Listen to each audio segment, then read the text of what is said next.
علم ولا لآبائهم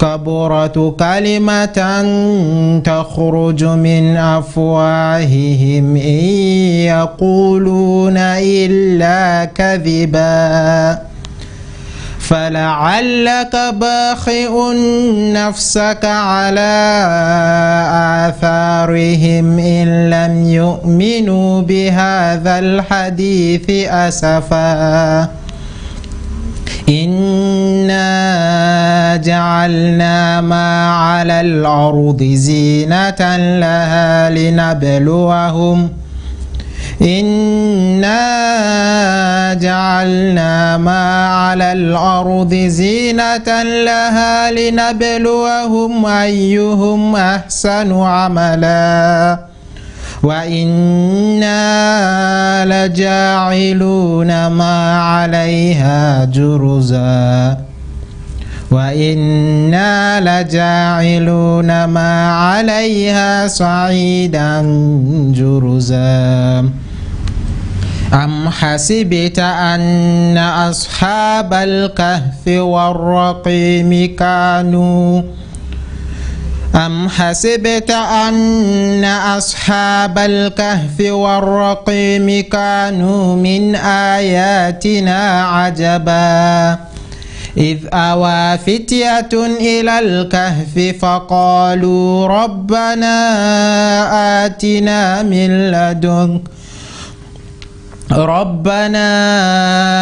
آتنا من لدنك رحمة وهيئ لنا من أمرنا رشدا فضربنا على آذانهم في الكهف سنين عددا ثم بعثناهم لنعلم أي الحزبين أحصى لما لبثوا أمدا نحن نقص عليك نبأهم بالحق إنهم فتية آمنوا بربهم وزدناهم هدى وربطنا على قلوبهم إذ قاموا فقالوا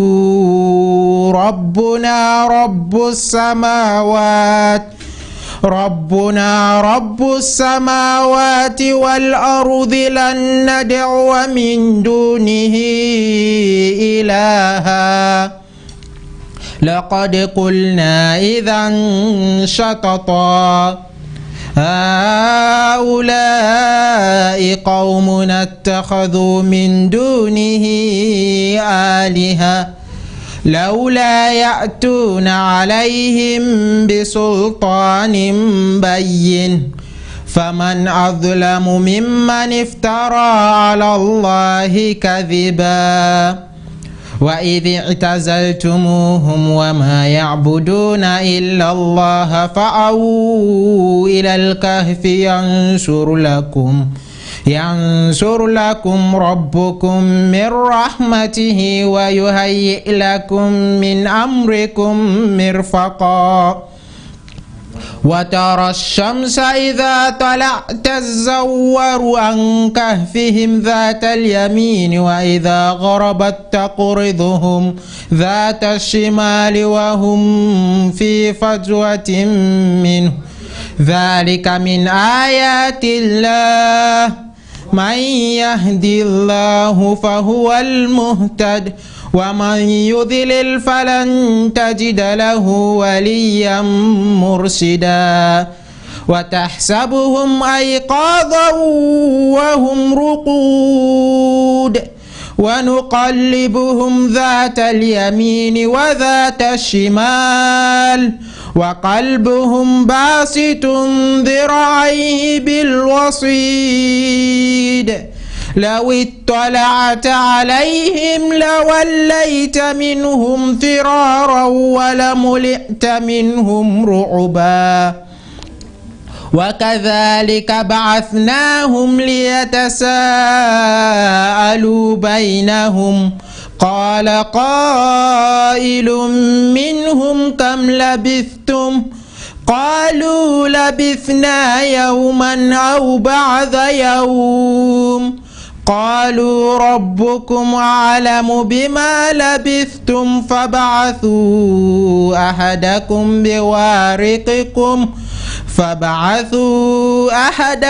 بوارقكم هذه إلى المدينة فلينظر أيها أزكى طعاما فليأتكم برزق منهم وليتلطف ولا يسعرن بكم أحدا إنهم إن يظهروا عليكم يرجموكم أو يعيدكم في ملتهم ولن تفلحوا إذا أبدا. صدق الله العظيم وصدق رسول كريم. بسم الله الرحمن الرحيم. الحمد لله رب العالمين الذي أعد لنا هذا النعم العظيم. الحمد لله الذي أعد لنا نعم الإسلام وأعد لنا على نعم الإسلام، ثم الصلاة والسلام على نبينا محمد صلى الله عليه وسلم وعلى آله وصحبه ومن تبعهم بإحسان إلى يوم الدين. أما بعد، سبحانك لا علم لنا إلا ما علمتنا إنك أنت العليم الحكيم، ولا ينفعنا إلا ما ينفعنا به. ربي اشرح لي صدري ويسر لي أمر واحلل عقدة من لساني يفقه قول. Rabbi zid lana ilman warzuqna faham. In the name of Allah, the most gracious and the most merciful, may his peace and blessings and salutations be upon Prophet Muhammad sallallahu alaihi wasallam. Not only him, his household, family members, and all those who still following the righteous path, who are still in the virtuous path. We ask that mercy to be upon them too. Allahumma ameen. We thank Allah again for the blessing of Islam, and we thank him again for making us being Islam. We know that it is a privilege only few people can get. Therefore, my dear brothers and sisters, I greet all of you with the best greeting, the greeting of peace. Assalamu alaikum wa rahmatullahi wa barakatuh. So today we know today is a Friday, and we know the virtues or the goodness of Friday. For being a Muslim, we have to know some of the great benefits of Friday. We know that Friday is one of the great Eids we have besides Eid al-Adha and Eid al-Fitr. Today is one of the greatest days, and among the greatest things you can do today is for you to have the chance to recite Surah Al-Kahf. Allahu Akbar. The verses I recited earlier, they are from Surah Al-Kahf, and it is a very good thing we have to recite every Friday. In one of the narrations, it has been reported that whosoever had the chance to recite Surah Al-Kahf, in the context, it is said that whosoever had the chance to recite Surah Al-Kahf will be protected from Masih Dajjal. Allahu Akbar. We know how dangerous and how trying his test will be when the time of Hawa comes, when the time of Yom Kippur comes. We ask Allah to protect us. My dear brothers and sisters, it is with a great honor to be here with you today. As we know, today for our today's program, we shall be looking at actions or our intentions. Our topic today is intentions. Therefore, we are going to be looking how important is intention in doing the work of worship, especially in Islam. Therefore, all those who are listening right now say there, and those who will be listening, I ask you to listen with open heart, with an open mind, so that we can get some of the benefits. We should not listen to this program with a pre-programmed mind or closed mind. Well, I ask you to open that heart of yours so that we can benefit anonymously, greatly from this work, and we ask Allah to accept it from us. Therefore, I'm asking all of us who are listening, we have to listen with intention and attention, as well as with directions. So there, we are going to be looking at intentions. In one of the hadith narrated by Amir al-Mu'minin Abi Hafsin Umar bin Khattab radiyallahu anhu قال سمعت رسول الله صلى الله عليه وسلم يقول إنما الأعمال بالنيات وإنما لكل امرئ ما نوى فمن كانت هجرته إلى الله ورسوله فهجرته إلى الله ورسوله ومن كانت هجرته للدنيا يصيبها أو امرأة ينكهها فهجرته على ما هاجر إليه رواه Bukhari wa Muslim. That is our short hadith we shall be looking in our course of studying or looking at intention. Therefore, my beloved brothers, or dear believers, in this hadith, an Amir al-Mu'minin Abi Hafs, the commander of the believers, Abu Hafs Umar bin al-Khattab, may Allah be satisfied with him, narrated, I heard the messenger of Allah, peace be upon him, saying, actions are but by our intention, and every man shall have but that which he intends. Thus he whose immigration to any place is for Allah and his messenger, his immigration will be counted as being for Allah and his messenger. And he whose immigration is to achieve some worldly benefit or to take some woman in marriage, his migrations will be counted as being for what which he migrated for, reported by Bukhari and Muslim. So that is the hadith in short. My dear listeners and those who are watching, we should know that intention, I think it is not the first time you have heard this one, right? That's good. So we are going to be looking at the importance of this hadith and what is meant by intention. According to you, you may have your own definition, but we are going to look at what intention means and the importance of sincerity of one's intention to Allah in every action. And we're also going to show our adherence to extent of the ethics of this hadith, and we shall finish by how we can train ourselves to comply with the ethics of the hadith. So, what is the importance of this hadith? إِنَّمَا الْأَعْمَالُ بِالنِّيَّاتِ وَإِنَّمَا لِكُلِّ امْرِئٍ مَا نَوَى فَمَنْ كَانَتْ هِجْرَتُهُ إِلَى اللَّهِ فَهِجْرَتُهُ إِلَى اللَّهِ and. So, this hadith is the first one in book of Imam Nawawi, the 40 hadiths. You can also get it there and in other books. So, we say this hadith is considered one of the most significant hadith in Islam. Let me repeat that. It is considered one of the most significant hadiths in Islam. It is fundamental of this religion and upon which most of the rules are based. Imam Ahmad and Imam Safi said, the third of knowledge is included in this hadith. Actions are but by intention. The reason behind this is that the acts of man are done by one of the three parts. We have heart, tongue, and the limbs, and the intention is by heart, so it is one of the parts of the three. So this hadith is very important, that it is considered one of the significant hadiths, and as those imams have said, 1/3 of knowledge is included in it. 1/3 of it. As we know, most of the actions are done by our tongue, our hearts, and limbs. As we are in one of the hadith, he said, Man ra'a minkul munkan falyughayyiru biyadihi. Whosoever have seen something bad, so stop it first by his hand, if not by his tongue, then or else he has to hate. And Prophet said that is one of the worst of the one of the weakest of a man is to hate it. So we look at here, most of the things are based on those three. So 1/3 of it is about this tongue.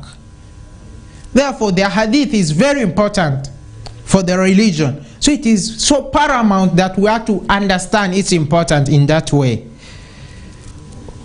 Oh, believers, let us look at what some of the words used here in the hadith, the vocabularies of the hadith. The Arabic word of Hafs means lion. Hafs means lion. And Abu Hafs is a nickname given to Umar bin Khattab, may Allah be pleased with him. We know Umar bin Khattab radiallahu anhu was the second Khalif after Abu Bakr.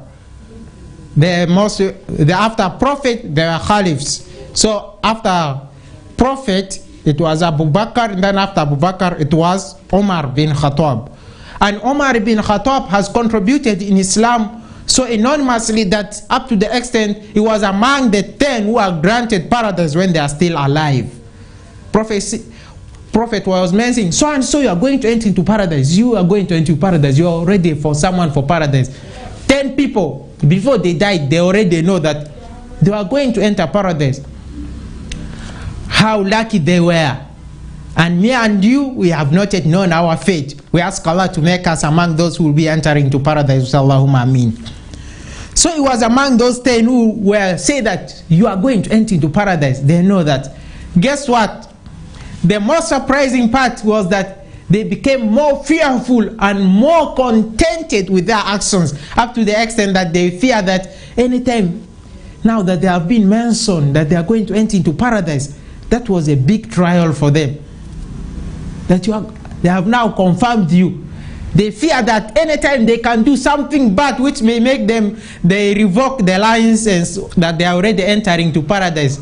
Like they have granted for you license to do a business, then you did something which does not apply with the rules and regulations. Abruptly, it means they can remove it anytime. So they become more fearful and more contented in their worship than never before. And that's how pure their intention was. So we say Abu Hafs Umar bin Khattab was considered as that is a nickname which means the father of lion. And we know the events which led to his embrace of Islam. When he entered Islam, it was at the time when that the Muslims, they were at the hardest time. It means they were beating, they were persecuting them, actually killing them, and they boycotted them that in a way that they should not get any help from anywhere. So, and in one of the narrations it is said that Prophet had always prayed that any of the two had to impress Islam, Umar or Abu Jahl. So Allah chose one of them, it was Umar, may Allah be pleased with him, and he joined Islam. So he had many things which he had done for Islam, and that's why they are remembered, because they had their good intention, their actions were accepted. So according to you, let us look at what intention means. What do you think intention is?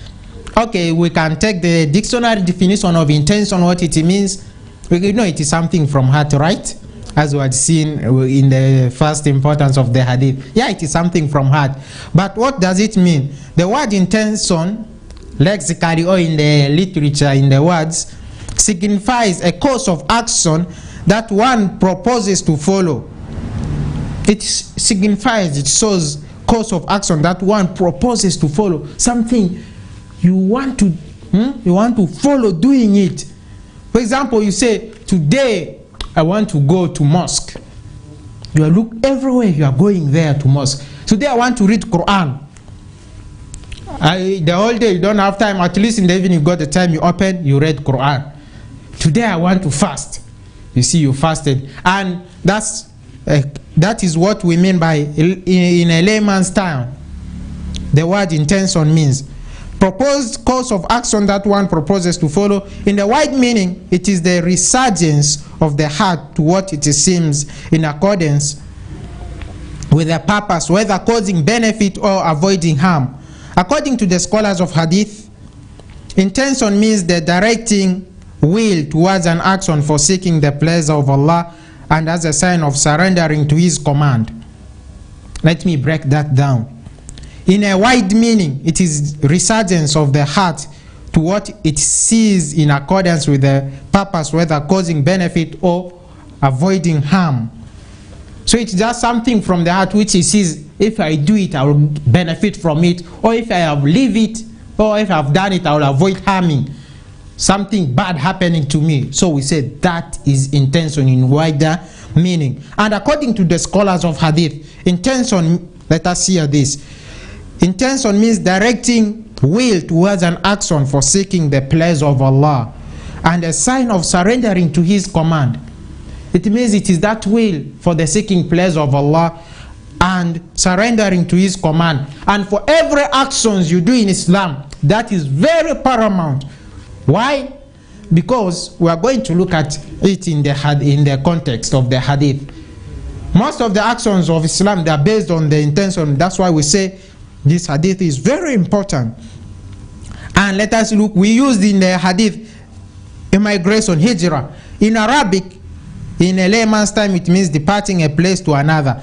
According to the scholars of hadith, it is to depart the realms of fear to the realms of security, as the companions of Prophet, peace be upon him, did when they migrated from Makkah to Habasha, that is Ethiopia nowadays. And it is also to depart the realms of disbelief to the realms of belief to escape, protect your religion.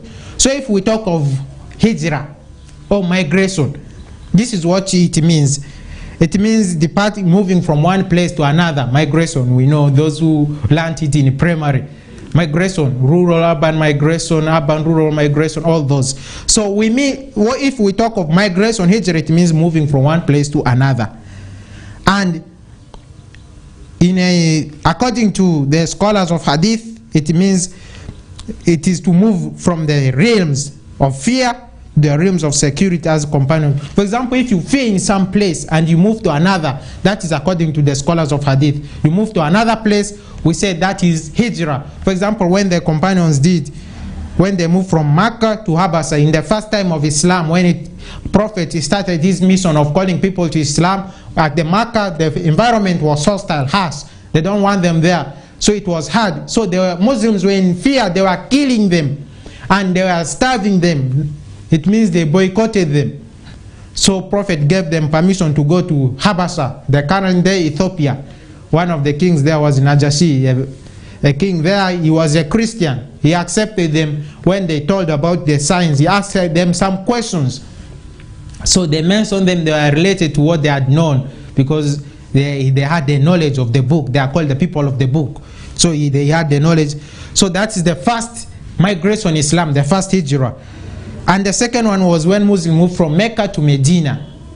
So those are them. And it is also to depart the realm of disbelief to the realm of escape to protect your religion. For example, if there is a disbelief in a place, people don't believe. They are doing all those acts of associating partners with Allah and all those disbelief acts, and you left it, you moved to a place to protect your religion. We call that a migration or hijrah.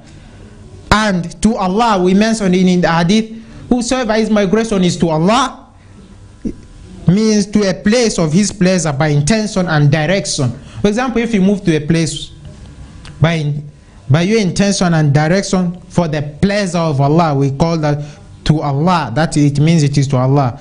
And his immigration will be counted out for Allah, and his messenger signifies that his attempt is accepted, that he is rewarded thereupon. So in the hadith we say, whosoever his migration will be counted for Allah, and his messenger shows that he is accepted, that he is rewarded thereupon. So the overall meaning, we had to look at some of the key parts of the hadith. Yes, it is a short hadith, but it is so heavy that we cannot neglect the general meaning. So the hadith indicates that intention is the criterion of correcting deeds. Thereupon, if intention is good, the deed will be good. However, if it is false intention, the deed will be counted as false. So we say intention is what is being used for judging whether this good is correct or this one is wrong. It is false. You are just deceiving people. So it is what we use for judging it. That's why it is very important that when we are doing our actions, we check the intention. What was the intention behind it? What is your intention? In other words, we may say, what is the goal? You see, goal and intention, they like the same. What is the goal behind it? So here we are using the word intention.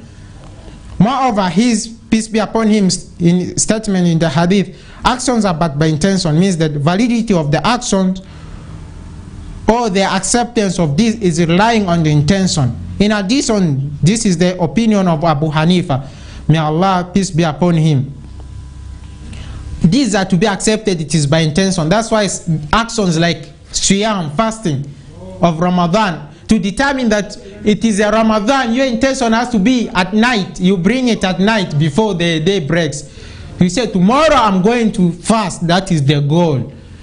So if you, but for the sunnah, that is for Ramadan, for the compulsory. But for the sunnah, you can bring it, Prophet, as like Prophet used to do. You reach at the time of breakfast. The breakfast is not just saying, today I'm fasting. So we say it is so important that the validity of action or acceptance of this is relying on the intention. In addition, this is the opinion of Abu Hanifa. May Allah have mercy upon him.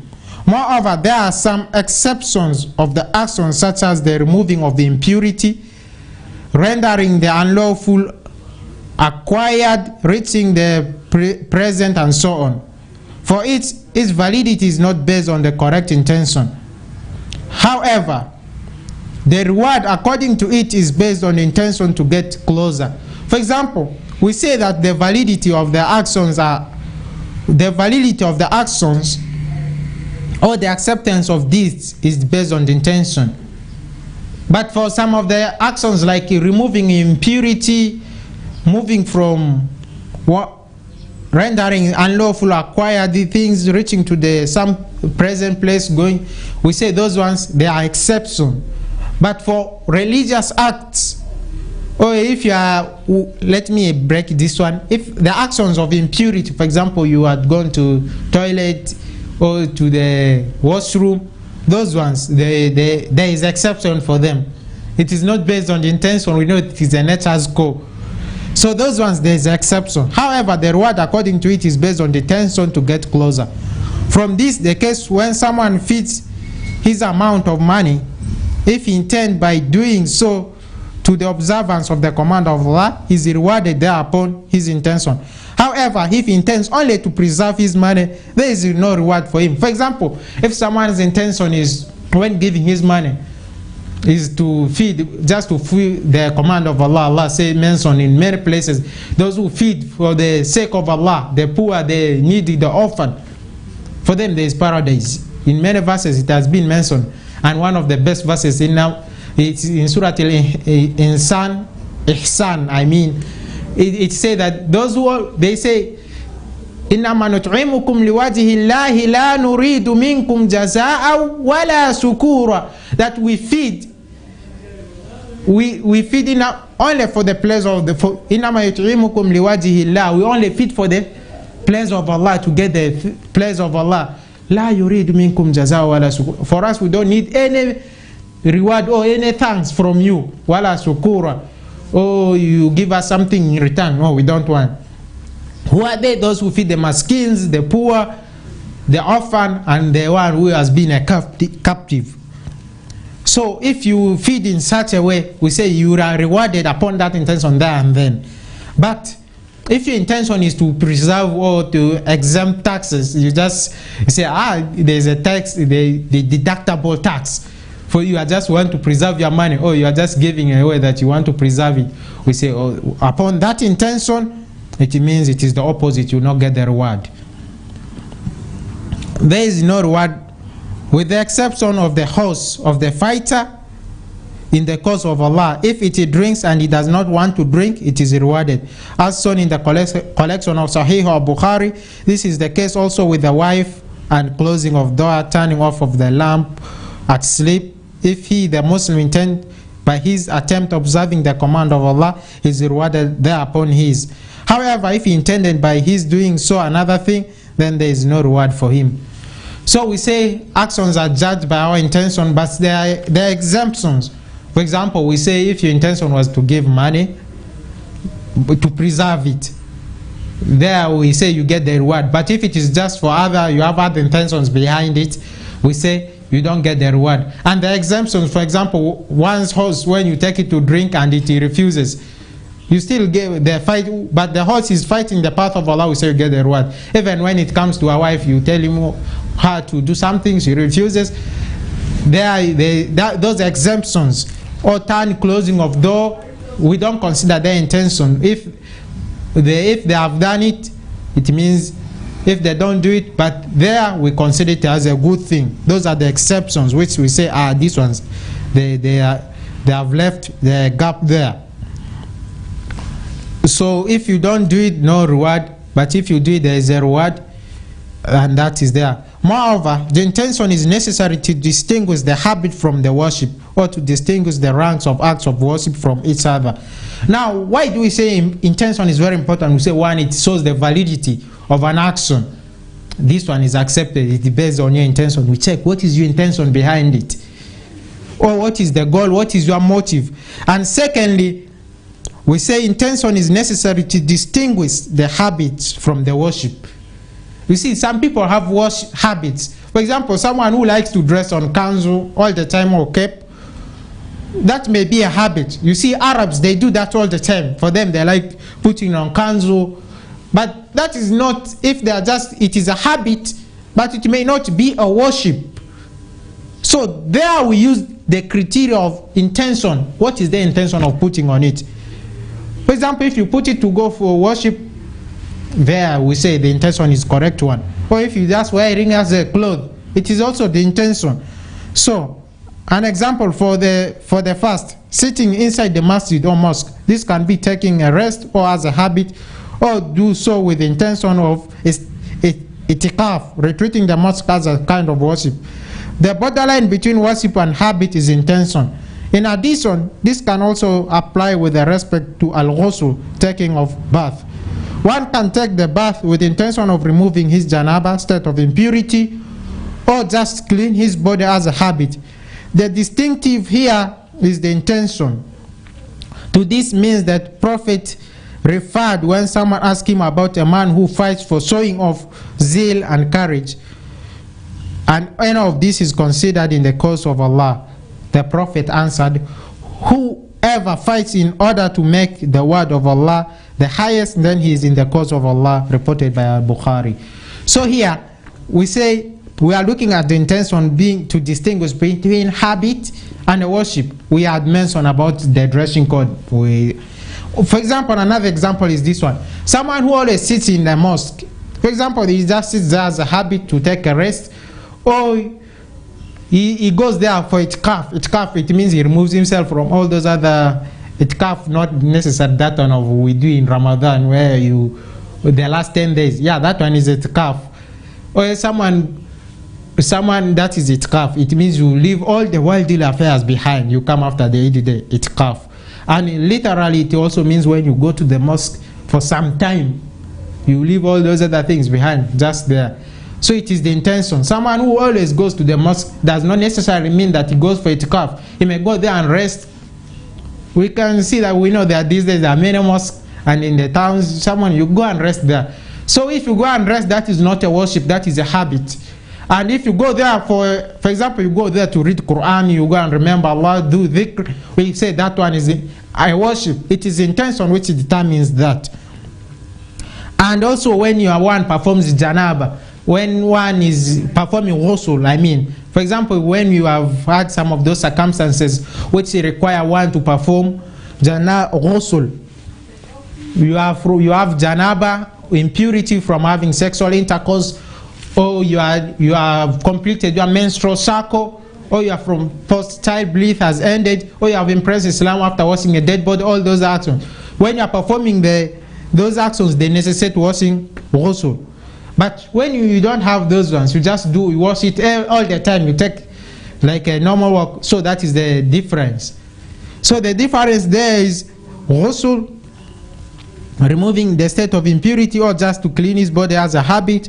So that's where the distinct is. The other one is compulsory, the other one is optional. So it is the intention which determines that.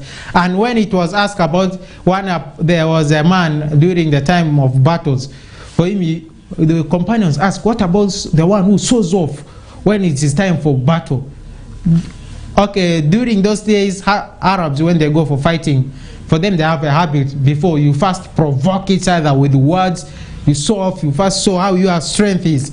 So for them, they used to have this habit where they read poems, the words, the speeches they give, and one person may boast, show off, I am the strongest, the suja. We say the strongest, the brave. So it was us, the one who shows that pride and zeal of courage. So it is called, when Prophet was asked about that, he said, whosoever finds in order to make the word of Allah the highest, then in that cause, it is the cause of Allah. So those are it is the intention which determines that. An example for the second one is to distinguish the ranks of the acts of worship from each other. So we are seeing how it is very important, the validity of actions, whether our actions will be accepted or not. It is valid.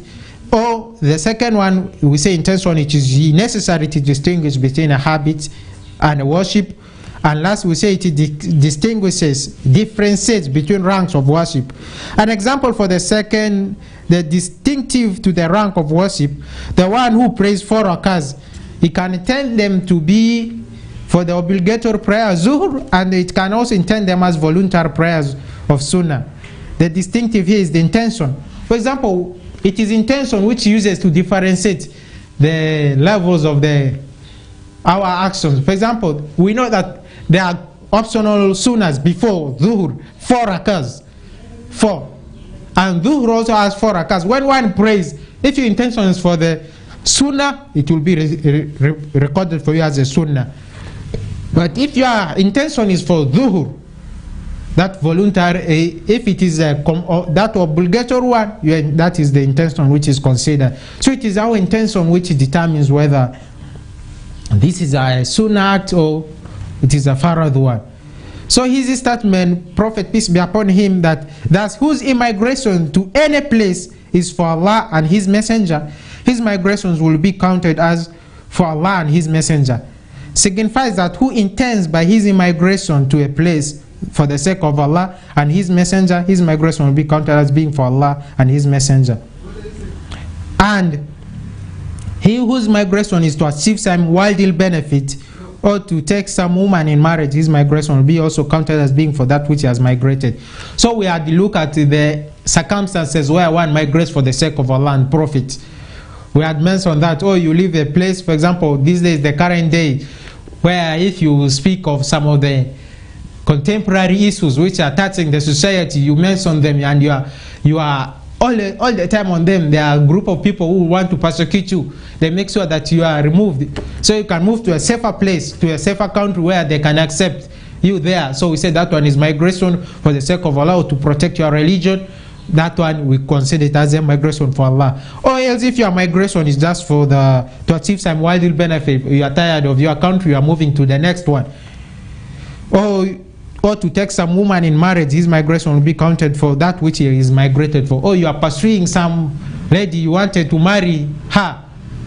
It's so powerful that with the relationship, it is very powerful. They bring back those memories.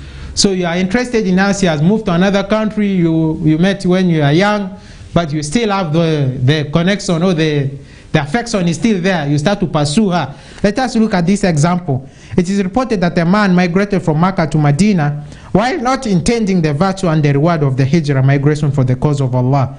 However, the goal of his migration is to marry a woman called Qais. Thereupon that man was called Muhajir Qais, or the immigrant for the sake of Qais, reported by At-Tabrani. So that's how powerful the relationship may be, the intimate relationship. So we ask Allah to make all our halal intimate relationship to persevere and make us healthy for all of us. So the man was, when people were moving from, we mentioned some of the instances where we said the first migration was when Muslims moved from Mecca to Habasha, Ethiopia, and the second one when they moved from Mecca to Medina. So in the second one, when Muslims were migrating, they are leaving Mecca, they are going to Medina. There was a man, his intention, he had that his old lover was there in Medina. Allahu Akbar. She was there in Medina, so she said, okay, that's good, I'm going to Medina to meet her. So his intention was not that he had to leave Mecca together, but the intention was to go and marry there. So the lady was called Ummul Qais. So that man was later known as Muhajir Ummul Qais, the migrant who goes for the sake of Ummul Qais. So we say being in a good relationship is a good thing, and the halal one is better. Moreover, if it is said that the marriage is of the request thing in Islamic law, why in this case it was counted as one of the worldly requests? The answer is apparent. He did not go out for the sake of her, Ummul Qais, but for the sake of the migration. Thereupon, when he revealed the opposite of what he concealed, deserved to be blamed and rebuked. So when he were, in this case of his, for example, he went there because of the woman. If it is not the case, he just went for the sake of the migration. He was not going for the sake of Prophet or for the sake of Allah. There we say for the sake of the migration, like when we are learning in our O levels, why did Luos move, or Bantus, those ethnic groups, why did they move? Others moved because they saw others were moving. That was one of the answers we used to know. So when they move, why? If you move because others are moving, bad wagonism, we say that one is not considered as an act of worship. So it is just for the sake of the movement. So we say that one is not a good thing. So it is the intention which determines that. So bandwagonism, or doing things because other people are doing it, is not a good thing in Islam, because we shall be judged according to our actions and our intentions. It is the intention which determines that. So for you, you are just moving because others are moving. They say, there is a curve, you're there, people are moving, you are also there. That today there is a new trend on social media, hashtag this, for you also there. There is this thing there, you are already there.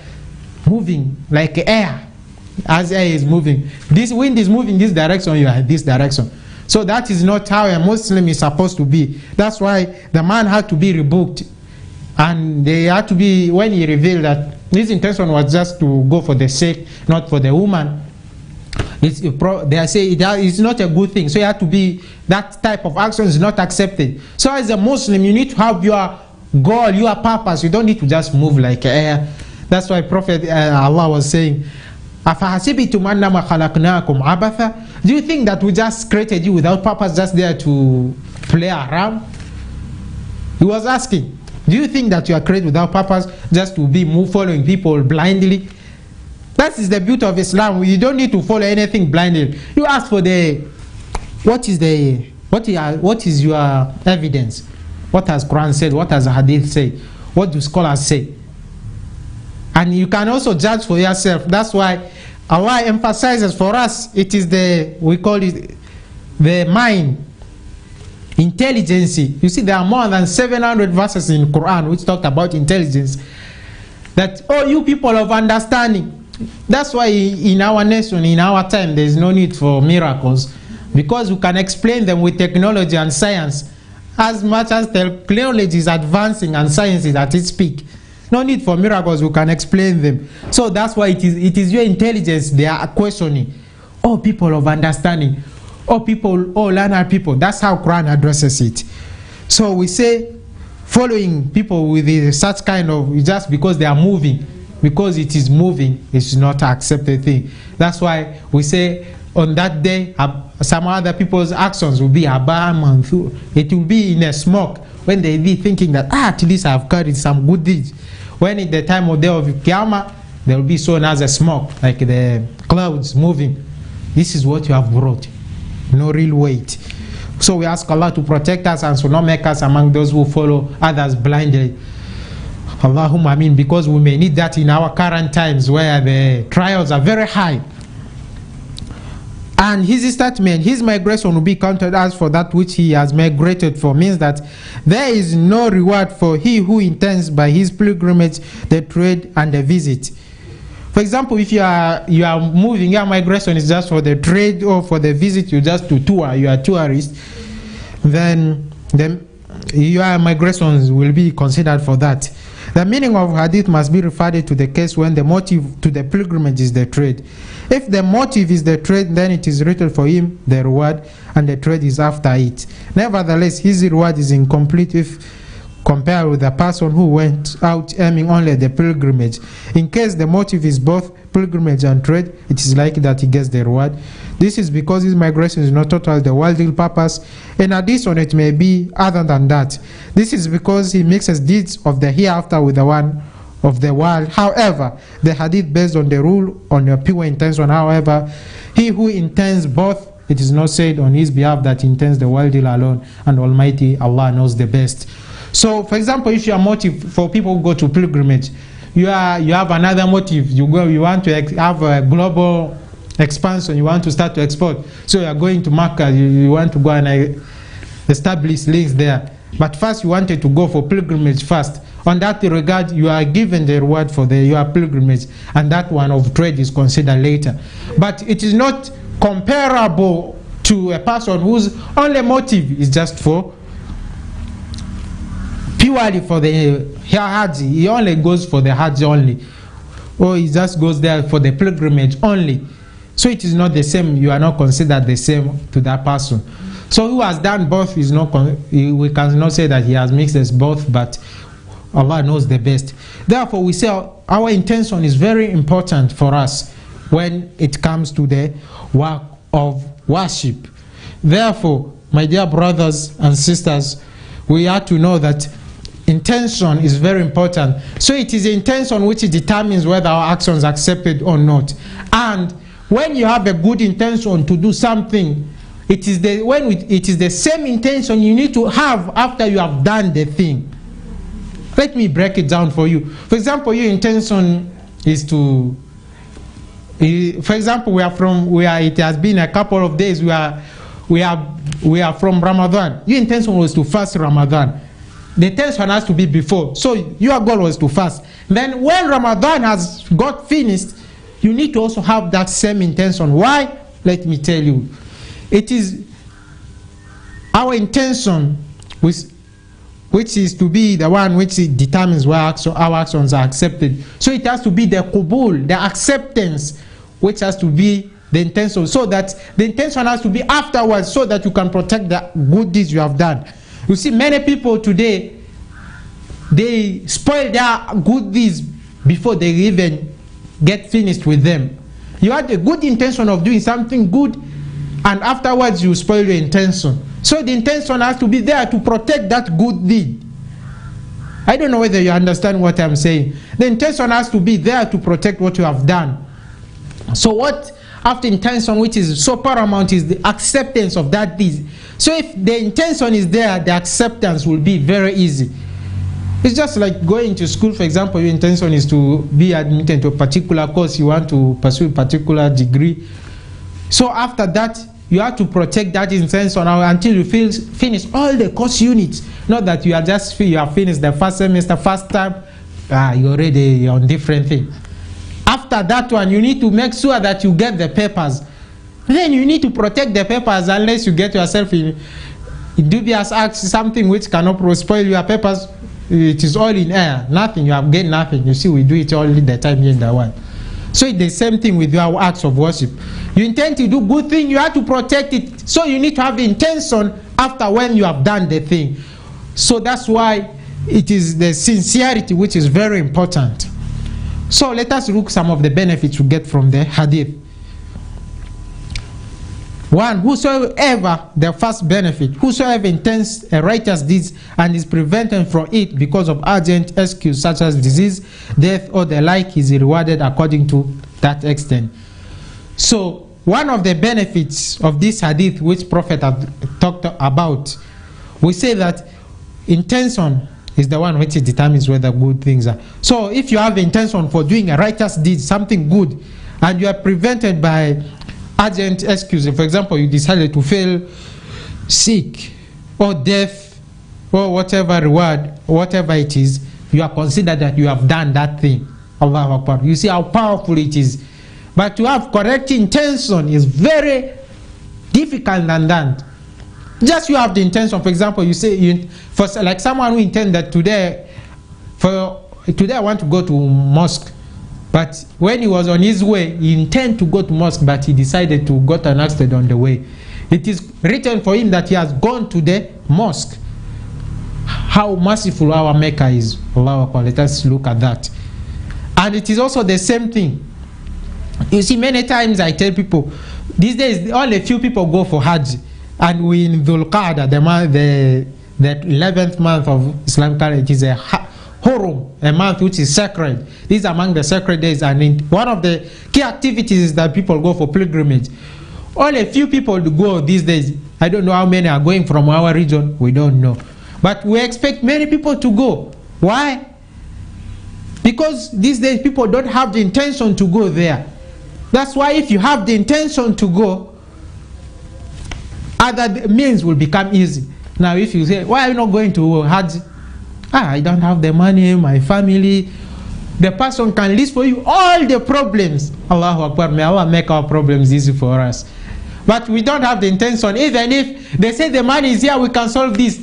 We are not still going to go because we don't have the intention. The goal is not there. But someone who has nothing, they ask, what is your goal? What do you intend? I want to go to Hajj. Hey, this one wants to go to Hajj. We said there's a scholarship here. Come and go. Oh, they are Allah. You see, let me give you a quick story. There was a tale of ant and a bird. The ant was like, I intend to go to Makkah. Let us use that, the metaphor. I want to go to perform pilgrimage. So for him, his intention was to go and perform pilgrimage. But for him, you know, ants, they are very small, tiny. So for him, he cannot go. But when he made that intention, a bird decided to come and sat near it, and then he decided to climb on the bird. And the bird, for him, he was also going that direction. So in his due action, he decided to fly to Makkah.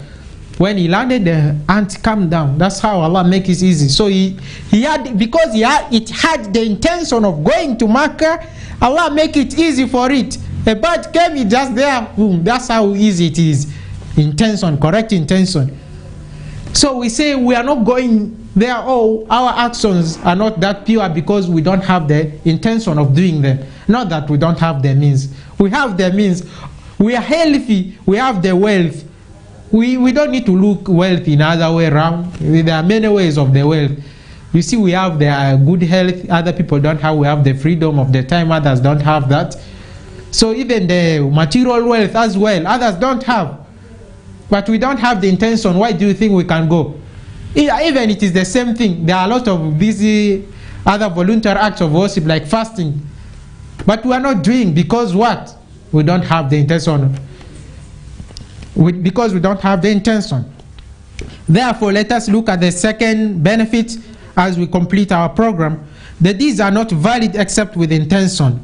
So we have to look at that in a length. This is because the intention without deed is rewardable. However, the actions without intention is in vain.